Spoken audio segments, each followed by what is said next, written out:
about the Michigan cheaters. Y'all need to get out of that. Some of these Michigan fans, y'all are stuck in this haze.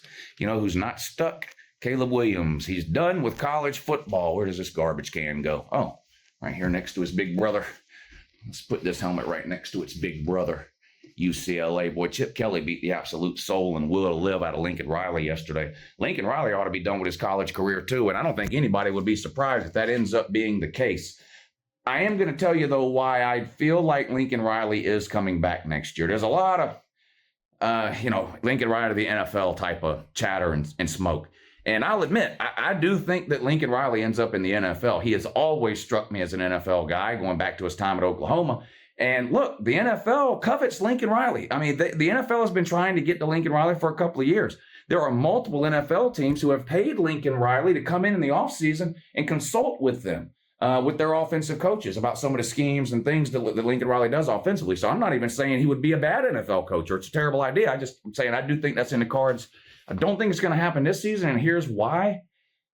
If he knew beyond the shadow of a doubt that this was going to be his last season and he was headed to the NFL, I don't believe he would have fired Alex Grinch. I think he just would have wrote it out with Alex Grinch. I mean, what would be the point in firing Alex Grinch in the middle of the season just to prove a point to your administration, your fan base, your boosters that, you are looking to make changes for the future? That's why you fire a coordinator in the middle of a season.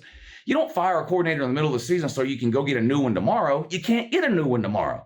These positions aren't filled until the offseason. So why fire a coordinator in the middle of the season? Well, it's to show the administration, fans, boosters, players that might be coming back, recruits, all that kind of stuff, that you're serious about making a change on the defensive side of the ball, going a different direction and improving.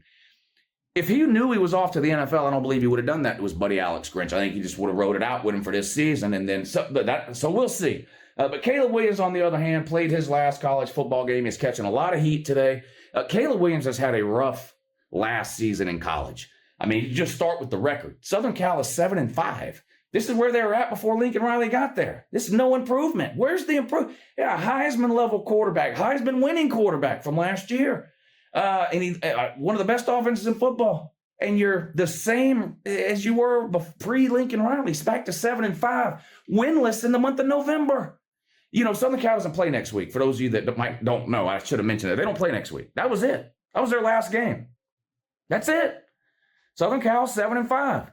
They're off to some Christmas bowl that nobody's going to play in on Southern Cal, and no one's going to watch. Congratulations. So Caleb Williams is gone, but he's had a rough last season in college. From the reports of him wanting ownership stake in whatever team drafts him to really, I won't call his performance on the field this year subpar. It wasn't. But it wasn't up to the level of expectations that people had of him as a returning Heisman Trophy winner. Then you take some of the off-field stuff with Caleb Williams, some of his kind of emotions on the sideline, the sort of disinterested appearance that he shows on the sideline, sometimes kind of separating himself from the rest of the team, crying with his mom in the stands, painting the fuck you on his fingernails last year in the Utah game.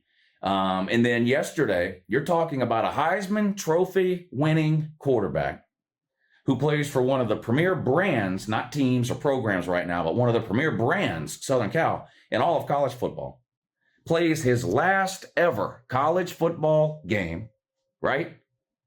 And then refuses to come out and talk to the media. Now, no college athlete's required to talk to the media. This isn't the NFL where built into the contracts, where you have media availability built into your contracts. And we all remember the guy that kept getting fined, week after week because he refused to talk to the media. And this isn't like that. So he's perfectly within his rights to talk or not talk to the media, whatever he chooses to do. I do think it's a bad look, though. Your last game ever in a college uniform, you're a Heisman Trophy winner, and you can't even come out and say fuck you to the media at the end. So he's just had a rough last year in college. Now, with that being said, the NFL is desperate for quarterbacks. What are there, 32 NFL teams? There aren't 20, maybe 20 legitimate starting quarterbacks in the NFL right now. There are some bad quarterbacks starting in the NFL. We see this every draft season, how desperate teams are for quarterbacks. And look, for all the issues that people may have with Caleb Williams, it's hard to deny his pure football talent. And I have no reason to believe that he won't be successful at the next level. I think he will. But I think he may look back on how he's handled some things this year at Southern Cal and maybe have some regrets. I don't know. But Southern Cal lost again yesterday to UCLA 38-20. They're now 7-5. Southern Cal is. Season's over. Regular season anyway. They're off this coming week. 0 wins in November. Caleb Williams off to the NFL. Lincoln Riley, we'll see. Like I said, I think he's coming back. I wonder if this will quiet down some of the Chip Kelly is getting fired rumors that seemed to pop up out of nowhere last week. Alex Grinch got fired. And who else was it? That got let go. But and then just like out of nowhere, it's like, oh yeah, by the way, Jimbo Fisher. So Jimbo Fisher gets fired last week. And then literally like the next day, everywhere you look, it's like, oh, by the way, Chip Kelly's probably getting fired next week too. What? I said from the very beginning, I think that's a terrible idea. I don't know why in the world UCLA would think it would be a good idea to get rid of Chip Kelly now. I don't get that at all. Are they winning Pac-12 championships or national titles? No, but we're about to go to a 12-team playoff. Chip Kelly's got a proven system. Whether you like him or hate him, he's got an identity. He knows what type of team he has and wants to have. He's gone out now and recruited his guys for 3 or 4 classes in a row, combined with the opportunities he might have in a transfer portal. I don't know if it's a good idea for a school like UCLA to be starting over right now. I don't know. So anyway, I didn't like that idea from the beginning, but they go out yesterday and beat Southern Cal 38-20. Was that enough to save Chip Kelly's job? What do y'all do? Y'all think UCLA should? I don't know why they would fire Chip Kelly. Do they think there's like this big long list of people who are lined up waiting to be the head coach at UCLA?